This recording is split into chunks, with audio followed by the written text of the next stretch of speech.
Nako, meron daw kung nagwala sa pre-trial ng impeachment dyan sa Senado. Ito naman kasing si Atty. Michael Poa. Baka kinandutan mo tong si Kapunan kaya nagwala siya. Dito sa video na to, pag-usapan ho natin yan. Pero bago yan, isa like at subscribe. Masaya na ho tayo dyan sa mga gusto sumali sa ating community. Yung join button, nandyan lang ho sa baba. Ito ho ang ito kasi si Atty. Kapunan, medyo mainit ang dating niya no? Ika nga yung tipong ala Luistro ba? O yung tipong parang basta, panoorin nyo na lang mga kababayan ha. Side by side. Ambush interview kay Atty. Michael Poa, ambush interview dito kay Kapunan. Sa interview pa lang ho nitong dalawang abogado na to, sa dalawang magkabilang panig, nakikita ho natin kung sino yung confident at talagang kasi pagdating sa Senado, pagdating sa trial, hindi na pwedeng gulangan dyan eh. Hindi na pwede yung kagaya ng ginawa ni Luis to sa Injustice Committee. Siguro akala nitong itong si Kapunan kasi kahit hindi siya humaharap sa Injustice Committee, lahat ng pagsalansan doon, malamang sa malamang, galing din sa kanila yun, doon sa mga private prosecutor. Yung binabasa ng mga congressman, lahat ho yan mga kababayan, malamang sa malamang, galing ho sa mga private prosecutor yan. Kasi yung pagsalansan nila talagang abogadong-abogado eh. Uumpisahan nila sa ganito, sa gitna, sa huli, ganun ho yung pagsalansan nila. O ngayon, baka yung gustong mangyari nitong si Kapunan dyan sa pre-trial na yan, hindi nangyari. Kaya ika nga sinumpong siya. Panoorin natin ito mga kababayan. Penitence kanina, ma'am. Pero medyo nagkainitan, ma'am. May mga ganong ganap. Nako. Hindi, kasi period ko ngayon, mainit ang ulo. Nagpiperiod pa ba to? Nagpiperiod pa ba si Kapunan? Di pa ba menopause yan? Pamira, parehas kayo ni Ping ha? Nangya ka. Si Ping at itong si Kapunan, parang siguro magkapatid, mag-sister. Pambira yan. Okay, Ito naman si Okay, Ridon. lahat, Kong. Hi, Kong. Hi, Kong. Kumusta naman, Kong? Ha? Kumusta naman? Medyo may nagtalo daw, totoo? Ha? Medyo may nagtalo daw. Oh, Jesus. Ay, yeah. Ito talagang si itong si Kuya Jerm, siya kakaiba. Pambira. Sir, kumusta yung kanina? Anong update? Hindi ba kayo nakapalag? Hindi ba kayo nakapalag doon sa mga abogado ni VP Sara? Hindi na pwede yun. Wala na kayo sa Injustice Committee. Anak ng toka, sa pre-trial pa lang magmamama na kayo. Tapos doon sa Injustice Committee nang mama na kayo. Gusto niyo sa pre-trial magmamama na naman kayo? Medyo may tension, Kong. Ay, attorney. How was it, attorney? Just any short statement. Meron pong medyo nagkaroon ng medyo tension kanina. Hindi naman, usual naman yan sa pre-trial, yung mga ganyang pagtatalo. Normal yan. Kaya nga nasa trial talagang nagtatalo. Ano bang ginagawa sa korte? Di ba nga banggaan ng dalawang ideya o dalawang magkaibang argumento? Ang pagtatalo normal, ito kasi mga media na to eh. Lahat na lang ginagawa niyo ng issue. Yung mga abogado, si Kapunan lang ang may period.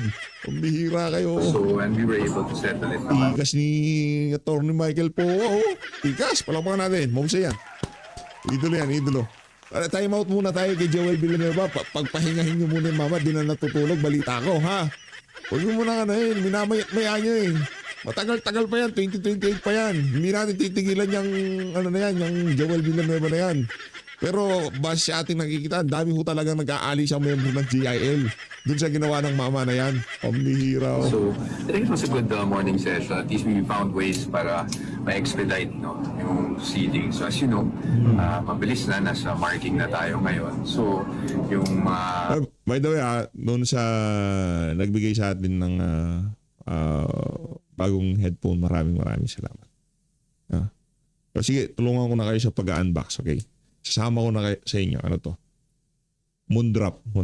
Ayos to Yan lang naman, pang mga gamit naman natin dito, hindi naman yangap, mga mamahalin.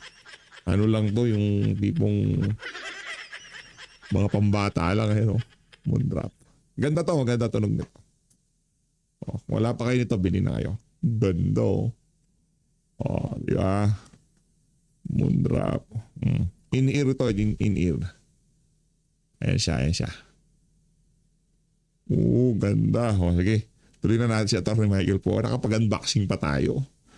Ang ganda to, Moondrop. Maganda tunog nito. Stipulations, etc. Mag-comment dyan yung mga may Moondrop. May Moondrop na ano bang version ng Moondrop? Di ko alam eh. Japanese sa sulat. Di ko alam Japanese o Chinese.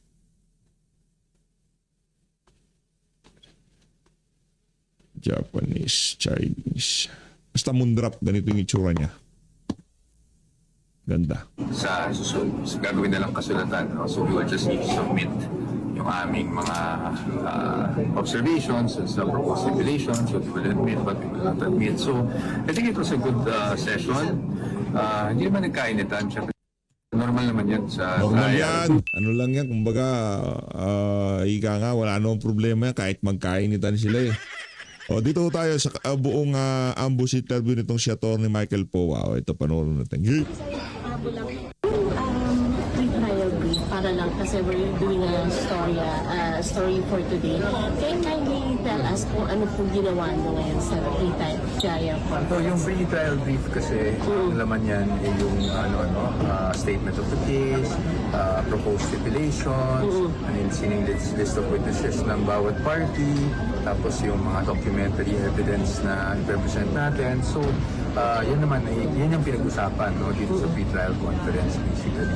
So kanina nga, kung nakita nyo, lumabas kami, nag-usap muna about dalawang panig, kung paano natin mapapabilis. Ang maganda naman na naging resolution. So of course, we'd like to thank also the prosecution panel. So at least maganda yung naging agreements namin. And napabilis naman natin, as you see, napabilis natin yung proseso. So hopefully, this afternoon we'll move forward to marking. Pero as to the details, siyempre, hindi pa ako masyadong makashare dahil as you know, we're not allowed to really discuss the details of the case. But at least kung ano na yung nangyari kanina, factual, yun, napag-usapan lang ng dalawang Page panig. by page daw ho? Parang gano'n? Yung pre-trial brief, isa-isang dinadaan. Ay, hindi po. Well, usually kasi pagdating sa proposed stipulation, siyempre bawat Pangit ni Kapunan, no? Hindi lang sa pangit ni Kapunan, no? Mukha siyang mangkukulam. Matalino ka nga, mayaman ka nga, ganito mukha ka naman ipapanganak. Huwag na uy. Nagreklamo si Kapunan, sana hindi na ako pinanganak gano'n. Pangit niya. Ay, hindi dahil nasa prosecution siya, wala siya sa depensa. Pangit pa rin siya. Hoy, Kapunan, ramdam mo na ba? Hindi, ganito kasi yan, Kapunan. Siguro, sabihin nito si Kapunan, wala, mga Dominimin, talagang babanatan ako ng mga bata ng mga Duterte niya, di ba? Mga DDS. Ganun talaga eh. Di ba? Ano ba trabaho mo sa prosecution panel, di ba? Prosecution team. Mangkups. Di ba? Yun ang trabaho mo. Trabaho namin dito, bantayan ka namin yung sa pangkukups mo, di ba? Ganun lang naman kadali. Yung kaya wag ka na magtaka, okay? Kapunan, kalma ka lang. Ika nga, marami pa tayong pagdadaanan. Yan.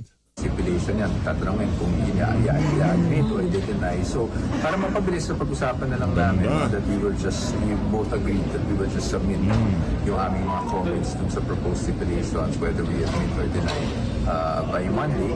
And then, yun naman ang narinig ng naging order. At I think it's a good compromise para mapabilis na rin po yung proseso. Ano po yung bone of contention? Bakit may tense stand? Hindi naman tense, that's usual. That's usual in pre-trial, you know. Normal yan. Hindi, nag-uumpisa pa nga lang tayo. Yan yung tense. Pag nag-uumpisa ng trial, balagbagan ho yan mga kababayan. Maging mga senador, mag-aaway dyan. Di ba? O ngayon, si Joel Villanueva, mariridim niya sarili niya sa panahon ng trial, tingnan natin. Pero sigurado natin dito, mag-all out ka na. Joel, ayaw namin dito yung maligamgam. Kung para ka sa bayan, para ka sa bayan. Kung para ka sa mga magnanakaw na taga Malacanang dahil favorable doon sa mga sinamahan mong grupo, yung mga magnanakaw at adik sa Malacanang, baka adik na rin si Joel. Adik ka na rin ba, Joel Villanueva? Baka sumisingot ka na rin, ha? Pero kung matindi dito, may side chick ka, pambihira, oh. Napanood nyo na yung video natin. Nati umano, may side chick si Joel, pambihira. Partida, pastor ka pa niyan, ha? Paano na lang pagka hindi ka pa pastor? Sa lagay na yan, pastor pa si Joel Villanueva. Paano na lang pagka... Yung na. Even in the RTC, ganyan yan, no? So So, wala naman. It's really nothing out of the ordinary. And of course, we appreciate the patience also of the clerk of court, no, Senator Bantu, and the prosecution panel. So, ano lang, normal lang yan. But it's estimated number. According to POSIT, 30 plus yung witnesses nila sa inyo. Oh, I can't give you an exact. I don't want to be misquoted. Pero nasa ganyan. And then we also have, syempre, reserve witnesses as a slave. So nasa ganyan. But we'll see. We'll see how we go. Kasama na po sa witnesses sina Sen. Trillanes, Ombudsman Pringuli. Well, you already reported that. I don't need to confirm that. Ilang buwan na ito? Ilang buwan Wala pa kaming idea. Wala pa kaming idea sa ngayon. That will really depend on the witnesses represented. So, hindi natin masabi. Ayokong magbigay ng estimate. Baka magkamali tayo. Pero will it be more than 3 months? I don't know. Possibly. But I really don't. I can't give a specific timeline.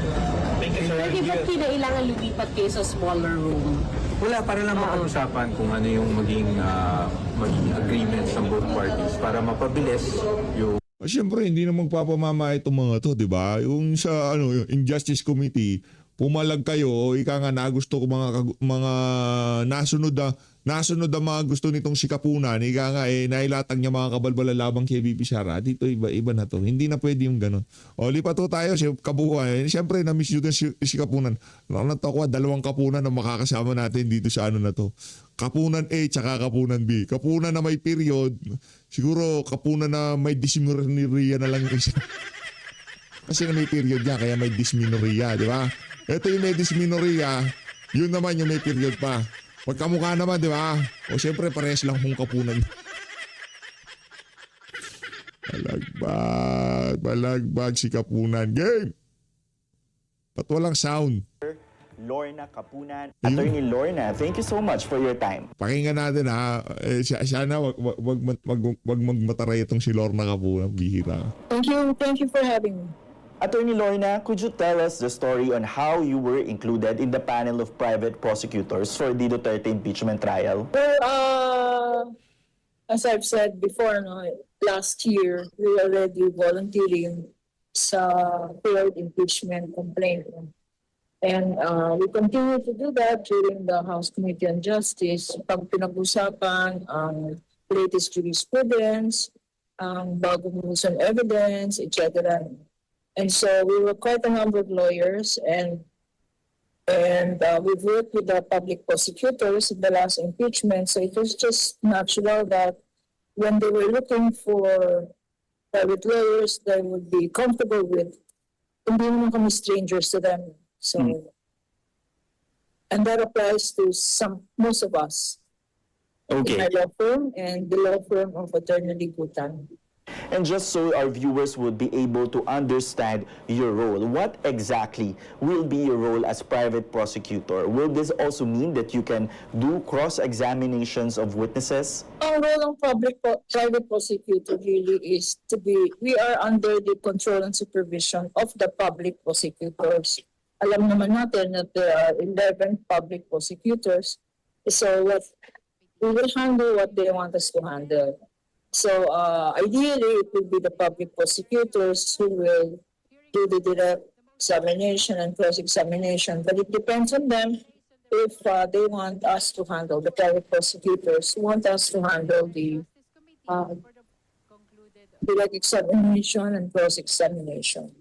As I understand from the last impeachment hearing of CJ Corona, ang allowed lang to make manifestations will be the public prosecutors.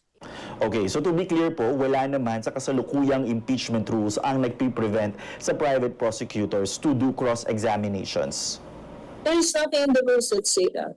As a matter of fact, there is precedent to say, from what we viewed in the Corona impeachment, that the public prosecutors would turn over the presentation of witnesses on direct examination or cross-examination to public prosecutors. Attorney, Handa naman kami. But alam mo naman kami, handa kung ano. Matagal, paano ba naman kayo hindi handa? 2023 pa lang, pinaghahandaan nyo na yan. Nakamanto ka. speaker pa si Martin Romualdez, pinaghahandaan nyo na yan. Pagka hindi ka pa naman handa ka punan, anak ng toka, hindi ka na makakakuha ng kliyente. Siguro ito na yung may dysmenorrhea, ito yung piniperiod. O medyo okay na siya dito eh. Siguro dysmenorrhea na lang, medyo masakit-sakit na lang yung puso nitong si, ang pangalan to, nitong si Kapunan. O ang Yan. Hindi naman galing sa amin yung nagpiperiod ka, galing sa iyo. nilang pagawa sa private prosecutors. Do you still feel any pressure in this kind of role in participating in an impeachment trial despite of your vast legal experience? Na pressure? Yes, Vast. Well, Vastly. Vast talaga eh. Kaya abogado ka ba naman ni Atong Ang? Ayos ba, Brad? Ay, mukha kasi lalaki. Ayos ba, sir? Ay, sorry. Ayos ba, ma'am? Pambihira. Okay ba magbigay si Atong Ang? Pambihira. Siyempre, lang namang libre, di ba? Ano yun? Kliyente mo yun eh. Oh, paldo! Kaso ganyan din naman mukha mo. Huwag na lang. Di ba? I've 48 years of practice of in the courtrooms. If I don't feel pressure or if I don't see the need to be prepared, I should stop practicing. So in every litigation, whether it is a controversial case, kasi wala namang big or small clients, To a client, every case is big. Miski na away na mag-asawa, miski na inheritance yan, ejectment yan, that is a big case for the client. So what I'm saying is there is no substitute for preparation. At kung prepared ka, dapat hindi ka ma-pressure. So the other thing is, I always say, what about yung mga trolls, yung mga fake news, because na may mga... Yan. Marami yan, Atty. Kapunan. Marami maglalabas ang fake news sa'yo. Hindi ako magtataka isa o bukas makalawa. Merong lalabas na merong kang kabit. Kaya ako nagsasabi, hindi magkakaroon ng ganun si Atty. Kapunan. Kung ano man lalabas ng fake news dyan sa alin na yan, ako na mismo. Ako na mismo ang sa'yo. Ako na mismo magtatanggol sa'yo. Para sa mga gustong gawa ng fake news, itong si Kapunan, ako makakalaban nyo. Nagme-mens lang yan. Mukhang lalaki pero nagme-mens yan. Pero huwag nyo sabihin na merong, yan ha? Tingnan nyo naman yung mukha na yan. Dito, gaano kaya karaming makeup yung ginamit dyan para from this to this, di ba? Tingin ko pang platada na ginamit. Huwag nyo gagawin ng fake news si Kapunan. Walang nga kayo. Ma'am, ako na bahala sa'yo pagdating sa fake news. Ako ang lalaban sa mga ka-fake news yan ng mga walang yan, ha? Tayo dito, tayo dyan? Pagdating sa fake news, lalabanan natin yan. Pero isa lang ang katotohanan dito. Papipiliin ka. Milyonaryo ka o bilyonaryo ka o ganito mukha mo. Ganito mukha mo o maganda ka kaso saktuhan ka lang sa buhay. Pili na. Diba? Gupit pa lang. Anak ng toko, mukhang manana pa. Atty. Michael po, mag-ingat ka. Huwag ka masyadong magtatabi dito, ha? Baka nagdi-disguise ka. Ino pa kayo, lalaki pala. Hindi, piniperiod. At least, na-establish na natin. Pre-trial pa lang. Babae ang si Kapunan. Okay? Baka biglang manapake. At least, ngayon pa lang alam na natin, nagpiperiod siya. Babae si Kapunan. Oh. Kagaya ng ginawa nila sa mga public prosecutors, nakita naman natin yung Marines, 18 Marines, no? Lahat ng minention doon are public prosecutors or members of the Committee on Justice of the House. I will not be surprised if they will start attacking the private prosecutors. Especially me, no? Kasi I have so many controversial clients. Ano po kayo ka-ready sa posibleng online attack sa inyo to undermine your participation in the impeachment trial? Well, I've said before in a press briefing here sa House, no, sa Congress, I eat media for breakfast, noon, and dinner. Ryan, In other words, yung mga pa biro-biro natin ganito kay kay Kapunan, wala yan. Alam naman niya, mahal naman natin sa Kapunan. you should not be so, if you are really a volunteer, or if you're really a public interest lawyer, Maraming mga niya, maraming volunteer. sa House of Representatives, si merong volunteer na abogado, meron ding volunteer na pare. Kilala mo ba si Father Adik ay Father Flavi? Volunteer din yun. Oo, volunteer din siya. At di mo alam. O, volunteer din yun, parang ikaw. Volunteer siya. Di ba kayo nagkikita nung nag-a-attend siya sa Injustice Committee tsaka dyan sa Twadcom? Kikita naman pala eh. Lagi madala siya sa House of Representatives. Volunteer din yun. Kilala din siya ng mga mga 18 Marine. Yung 18 Marine kaya kilala si Kapunan. Naku po, yari tayo dyan. I don't think he should be, to use the words of the Supreme Court, he shouldn't be onion skin. Dapat hindi tayo masyadong sensitive sa Yan, tama yan. criticism. And if our moral compass is clear, if our sense of right and wrong is clear, siguro dapat hindi tayo matakot sa criticism or sa fake news or sa AI. Basta focus lang tayo to what we are tasked to do, which is to assist the public prosecutors and especially the people of the Philippines, no? Kasi this impeachment case naman is not for Congress, it's not for the public prosecutors. Hindi, iset nyo na. Iset nyo na yung mga dapat nyong iset. Yung mga naratibo, lahat, iset nyo lahat yan. Yung tipong fake news, disinforme. Sabihin nyo na yung mga gusto nyo sabihin. Isa lang ang sisiguraduhin namin dito sa PH Update. Isa lang. Malalaman na sambay ng Pilipino kung sino yung mga nagsasabi ng totoo at hindi nagsasabi ng totoo dyan sa impeachment na yan laban dito kay VP Sara. Okay ho ba yun? Yan na siguro. Yan na, taktakpan natin. Mas gusto ko yung may period. This impeachment case is an accountability mechanism. Sa wakas, nakasulyap-sulyap din ho tayo na medyo maganda dito sa PH Update at yaan si VP Sara. Palakpakan.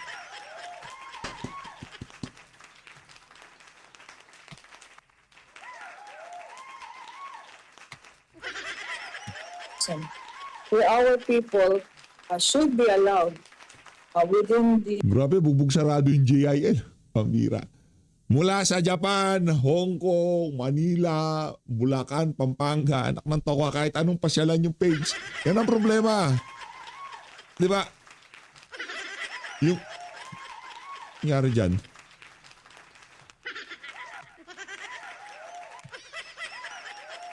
Ganun. Yung standard kasi binigay dito kay Joel Villanueva, napakataas. Kaya talagang sasapitin niya yan. the limits of the law and the rules to hold accountable a high public official for culpable violation of the Constitution. Maalala natin, nasa publiko naman yung apat na articles of impeachment, no? From unexplained wealth to grave threats, hiring of someone to kill, no? Assassin, Yan. to bribery, to confidential funds. Mabibigat na kaso yan. Mabibigat yan. And that is why I am confident that Alam nyo na ngayon kung sino yung sumusulat sa mga script ng mga Twadcom. Alam nyo na. At least alam the nyo na. quality and the strength of our evidence, conviction is not far behind. In terms of preparation, Attorney Lorna, nasa ang phase na po ba kayo o would you Brasuhan no? Brasuhan. Yung tipong conviction is not far behind. Kalma lang. Siniset nyo na kagad naratibo. Di pa tayo nag-uumpisa. Conviction na kagad. Ilatag nyo muna. Kumbinsihin nyo muna yung sambayan ng Pilipino. Na talaga, mantakin nyo. Nakapag-Twadcom na nga kayo. Ang dami nyo nakakabalbalang ginawa dyan sa House of Representatives. Hindi nyo pa rin ako kumbinsi. Ano ba naman yung trial na yan para makumbinsin nyo ang sambayan ng Pilipino na guilty talaga si VP Sara? Pambihira naman talaga kayo. Oo. Yung.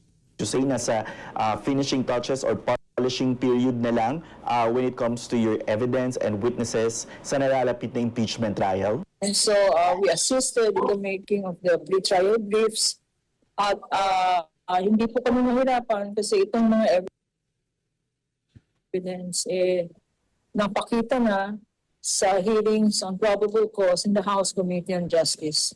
The same witnesses with a couple of reservations. No? Kasi sabi sa pre-trial notice, you can reserve names of witnesses if there are security concerns or if there will be subpoenaed. Hindi lang witnesses documents. No? So I think sa paggawa ng pre-trial brief, hindi naman kami nahirapan because this was this very same evidence presented in the House Committee on Justice. Naku, malaki problema natin dyan. Kung parehas lang pala ng mga ebidensyang ilinatang nyo doon sa Injustice Committee, ang ilalatang nyo dyan sa ano na yan, dyan sa ang tawag dito, dyan sa impeachment trial, wala, malaki problem. Kasi kung ano lang ipipresenta dyan sa pre-trial brief, base sa mga sinasabi ng mga abogado, yun lang ang pwedeng ipresenta sa mismong actual trial na. Diba? Ngayon, pagka hindi isinama dyan, hindi sila maipresenta. Ngayon, magkakaalaman tayo, isasama ba si Madriaga o hindi? Are prosecutors assigned to specific articles of impeachment? Well, again, this depends on the public prosecutors. No? But the private prosecutors are prepared to argue, are prepared to assist, are prepared to be supervised or assigned to any of the articles. Dito sa articles of impeachment, my belief is that each article must be strong enough to convict. No? Hindi yung all 4 articles. Kasi hindi ang voting under the Senate impeachment rules, you do not vote after one article. Although you rest your case after one article, may susunod pa na 3 articles. Ang botohan will be after the evidence for the prosecution and the defense has been completed for all 4 articles. Doon lalabas ang botohan. But my belief is, in preparation for trial, pre-trial and trial, it should be such that evidence, testimonial and documentary is strong enough to convict per ground. Mm-mm. And do you believe that each of the articles of impeachment would be strong enough to convict the Vice President? Each article is solid enough. If you were to look at the evidence and listen to the merits of the case and to the credibility and of the witnesses and the authenticity of the public records that have been presented and will be presented, conviction, I think, is a conservative conclusion. Especially Pambira naman yan, Kapunan. Hindi pa nag-umpisa. Hindi pa namin nasalansa na maayos yung kung ano yung mga ilalatag, hindi pa namin narinig. Conviction na kagad? Ay, sa bagay nga pala yan ang trabaho mo. Gusto mo ba makita ni Kapunan habang nagsasalita siya dyan? Nakaka-in love. Tingnan nyo naman yung mukha na yan, anak ng toka, wag na lang. Mayaman ka nga. Di ba? Abogada ka nga. Ganyan naman itsura mo, tapos ganyan pa ugali mo, wag na lang. Di ba? if Saraan si Kapunan. they're not predicting what the defense will file. No? In fact, hinihintay namin kung magpa-file ang Vice President ng pre-trial brief today. No? Because it is true. There is an alternative. We are thinking of all the possibilities. She might even ask for a hearing on the legal issues. No? Which she raised in her answer. Kasi sa answer ng Vice President, wala naman siyang linagay na specific denials or specific witnesses or specific documents kung bakit hindi totoo or malicious or politically motivated in her mind ang articles of impeachment. Puro legal arguments lang. At inattach Siyempre, anong gusto yung lagay niya doon? Pambihira. Anong gusto yung lagay? Malicious, ganon. Ano nga yan nasa legal na proseso kayo. Kaya yung mga, alangan mo si BP lang gumawa nun. Hindi si BP gumawa nun yung mga hinar niyang abogado. At yun ang pinaka nakikita nila lang the best na approach doon. Pagalingan ito ng kayo nga pagka bumabato hindi lang sa isa yung tama . Diba? Ang tama niya sa buong ay kay Martin Romualdez, kay Jinky Luistro, sa House of Representative, pero kay BP Sara, kung ano man ang gawin ng kanyang defense team, no? Ang sagot ni BP Sara, anak ng Petrang Garapata. Yun yung pinaka-best na gagawin base sa judgment call ng kanyang mga abogado. Yun. Sa kanyang article, lahat ng petition sa Supreme Court, yung final niya sa House Committee on Justice. So, Duterte camp has filed a 50-page pleading questioning the validity of the House impeachment proceedings. And according to House Lead Prosecutor Jinky Luistro, this relied merely on legal technicalities. Do you echo the same sentiment? tsaka walang surprise, no? The legal arguments are rehashed. Ang sabi ko nga daw, parang kinopy-paste yan. Di ba tayo mga lawyers, copy-paste lang. Parang ganun yung kanyang answer. So we wait with anticipation on what her line of defense will be. Because the public is entitled to know the truth. The truth, what evidence will she present to deny the allegations in the articles of impeachment? Attorney Lorna, are you expecting more delaying tactics coming from the defense team Ito naman si Kuya, delaying tactics kagad. Ang bihira, oh. ahead of the impeachment trial? We cannot Wala nang delaying Anong delaying tactics? Meron nga palugit eh. O 10 araw dapat nakasag. Wala nang delaying tactics. Pambihira naman kung si Kuya, sa bagay binabasa niya lang yan, di ba? Kaya di ako nanonood dyan eh. Kupsyang Newswatch plus PH na yan eh. Diba? Di ako nanonood dyan eh. Ay, kung di ako nagkakamali, ito yung dating CNN. Kung di ako nagkakamali yan, literal. Di umano kay Martin Romualdez yan. predict what her defense strategy is. We can only assure the public that the evidence the prosecution will present is not politically motivated because ang sabi nila prosecutors now are receiving instructions from the palace, from Malacanang. I think that is to demean the separation of powers. That is to attack the integrity of the public prosecutors, and that is to poison the minds of the public that walang ebidensya. That this is that ang ginawa ng prosecutor, ang ginawa ng Committee on Justice is to fishing expedition nga daw. So all of this will be negated by the evidence, the strong evidence that the prosecution will present. So, Ano ba yung strong evidence na yan? Ano ba yung strong evidence na yan? Yung mga sa Injustice Committee. Yung sa TWADCOM. Anak na tawa, kung yun din mga ebidensya nyo, kung ako sa'yo, itong si Kapunan at ni si Luistro magkamukha, no? Ngayon ko lang napansin, magkamagana kaya itong dalawa na to? Si Luistro at si Kapunan magkamukha. Nakakapangit ba yung sama ng ugali? hintayin po natin anong sasabihin ng defense. No? We don't even know if she will attend or if she will not attend. But even if she does not attend, wala po naman default sa impeachment cases. No? Not like in ordinary court cases, pag hindi nag-file ng answer, default. Pag hindi nag-attend ng pre-trial or hindi mag-submit ng pre-trial brief, as in default yun. And the prosecution is allowed to present evidence ex parte. Wala pong ganyan sa impeachment. If she does not come and there is an arraignment, kasi syempre may arraignment yan. The Vice President will ask, are you guilty or not guilty to the 4 articles of impeachment? We are predicting, of course, that she will say not guilty if she comes. But if she does not come, then the impeachment court will enter a plea of not guilty and the trial will proceed. And kasi the prosecution, a prosecutor, whoever alleges must prove.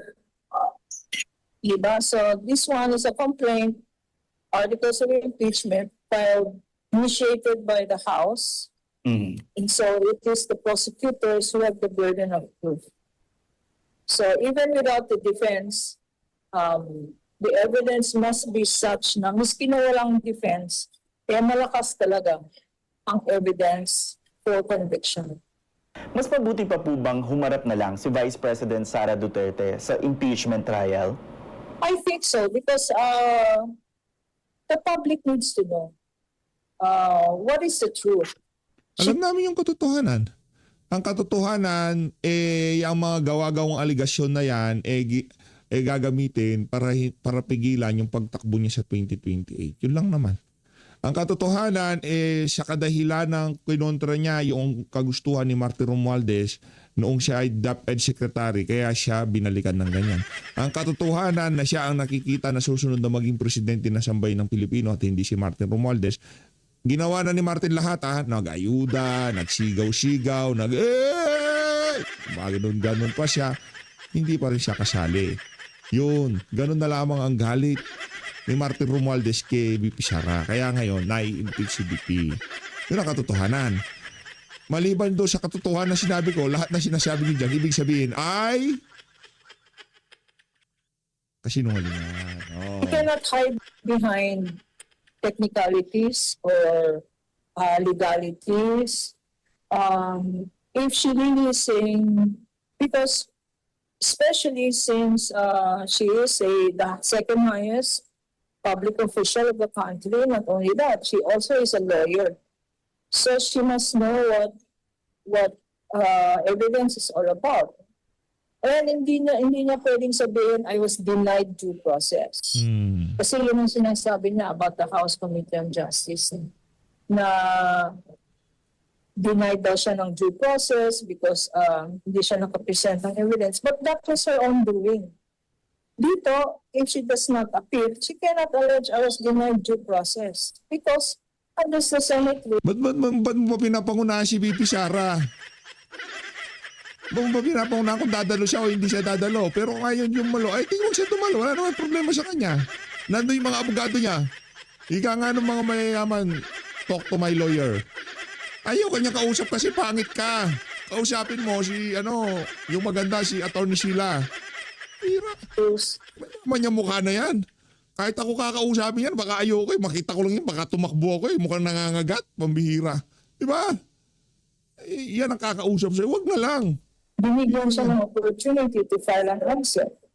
Yung notice of pre-trial, binibigyan siya ng up to today to file her pre-trial brief na isulat kung ano yung stipulation of facts niya, admissions niya, kung ano ang sino-sino, ilan ang witnesses niya, what are her documentary exhibits.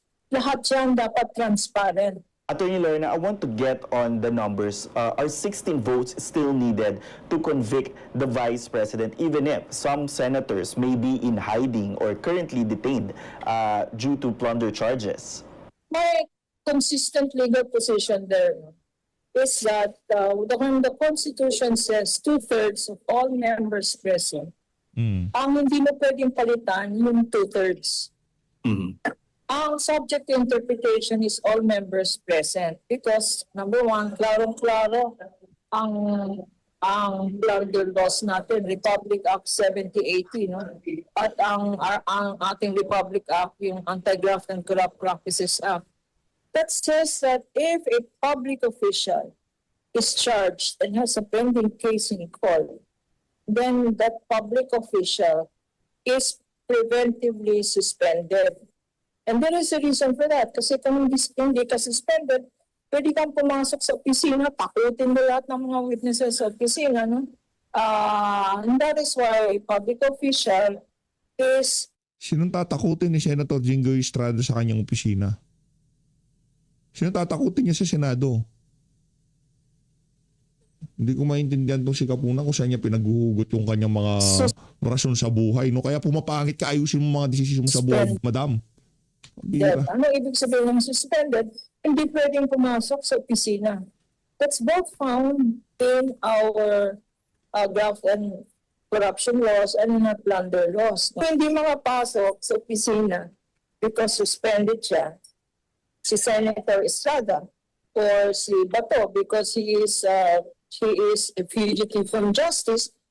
And both sinasabi based on the Abilino versus Cuenco case and based on precedents dyan, yung Abilino versus Cuenco ka na naman ng Cuenco, pambihirang yan.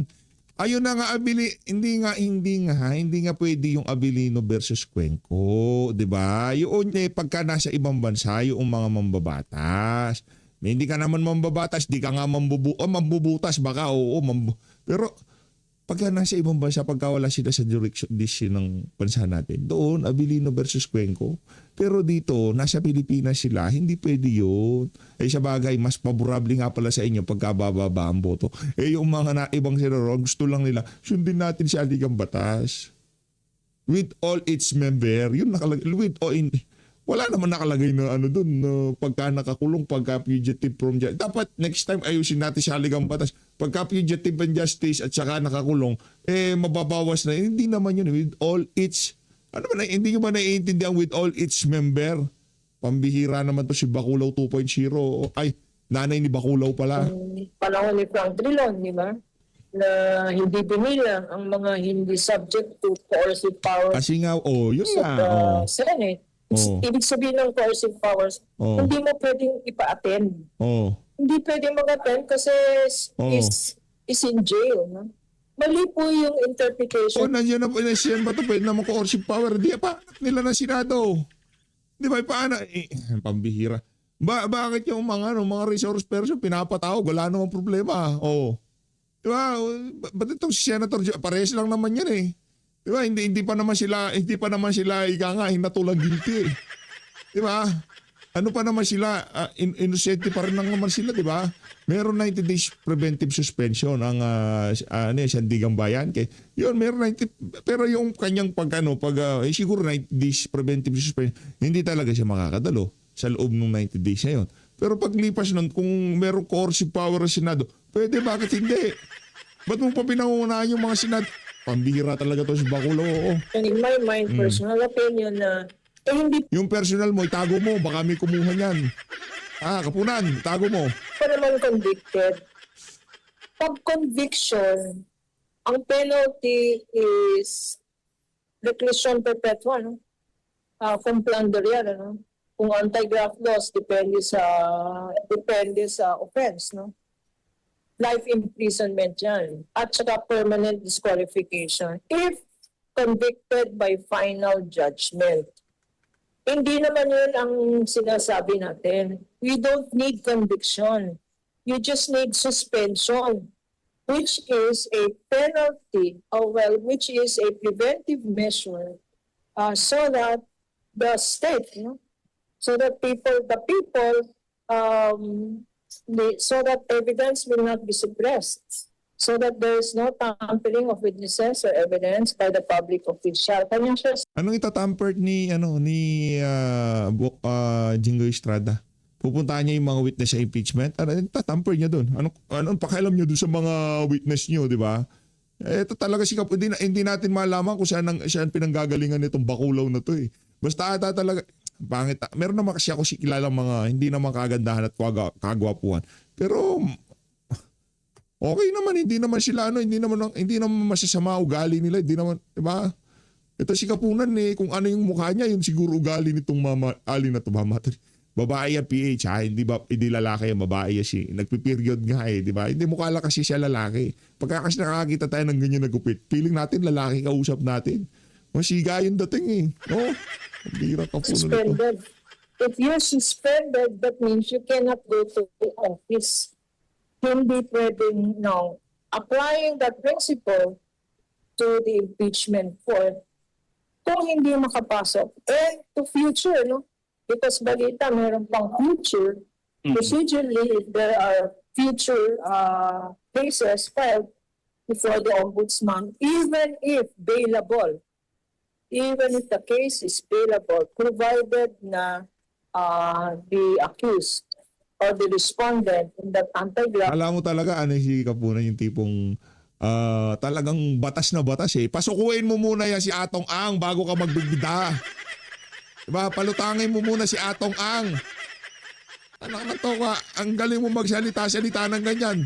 Si BP Sara, walang ginurgor si BP Sara. Walang mga sabungero. Batas ka ng batas. Anak na to ka, yung kuryente mo, ano yung mga ligasin sa kanya? Ano pa ba ang mas, eto hindi mga drug, pusher. Mga naglalaro lang ng sabong. Ano pa bang mas lalala sa ginawa ng kliyente? Kung sakali man totoo ha, ano pa bang mas lalala diyan sa inaakusa sa kliyente mo, madam? Tanungin kita. Pambira. Nagtatalpak lang. Bukas makalawa nakita nila nakatali na. Of plunder case is in jail or in detention, applicable din yan sa kanila. Wasa ko tong itong ang issue na to. Lilitaw to dito sa makay winasak niya to. Mamaya panoorin natin yung interview niya. Sakto pa sa ilong niyo. Mamaya panoorin natin. Doon sa interview nitong si attorney Trixie. Pinagulong ho niya itong si Kapunan. Mamaya panoorin ho natin yan. So the number 24 could be 22, could be 18, it could be depending on sino ang pwedeng mag-attend. So it is 2/3 of a variable number. Pwedeng 2/3 of 22, pwedeng 2/3 of 20, etc. No? So ang napapalitan dyan, hindi yung 2/3. Ang napapalitan dyan, yung ibig sabihin na all of the members. Siguro po, panguli na lang ating... Huwag nyo nang hinga ng pangulian. Ayun na nga mga kababayan, dito na tatapusin ang ating reaction video. Maraming salamat sa pagsuporta sa PH Update. Mag-ingat po kayong lahat. Mahalin natin ang Pilipinas. Maraming salamat mga kababayan.